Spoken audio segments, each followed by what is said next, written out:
Isinailalim na sa state of calamity ang Batanes at Ilocos Norte dahil sa malawak na pinsala ng bagyong Julian.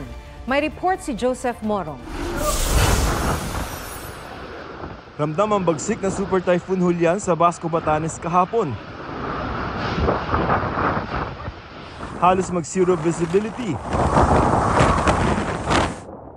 Nakaligtas sa mga bahay na bato sa signal number 4 pero hindi ang mga modernong bahay na gawa na sa kahoy. May ilang nasugatan, may nasawi pang mga hayop. Nabawal din ang ilang matandang puno. Sa inisyal na datos, lampas 2,000 bahay ang nasira. Limitado rin ngayon ang supply ng kuryente, tubig at linya ng komunikasyon.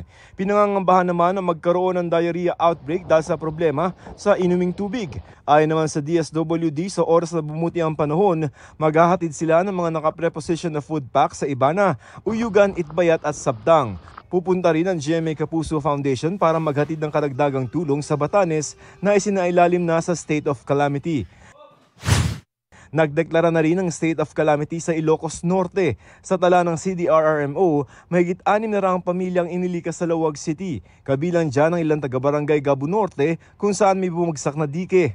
Pinakamaraming population mostly is Barangay 1. Then even ang infrastructure, ang pinakagrabe talaga is dito sa Gabo. We heard that may mga casualties tayo pero wala pang official report.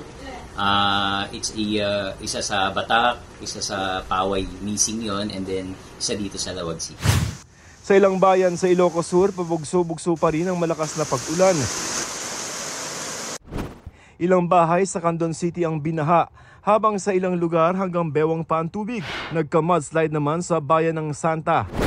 Sa Calasiao, Pangasinan, aabot sa 250 na bahay ang nalubog sa 3 talampakan na lalim ng baha.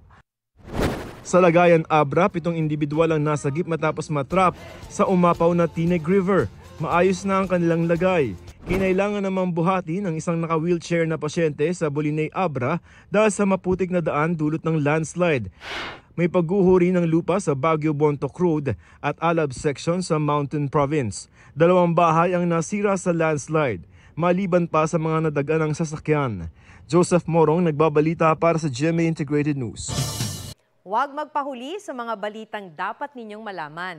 Mag-subscribe sa GMA Integrated News sa YouTube.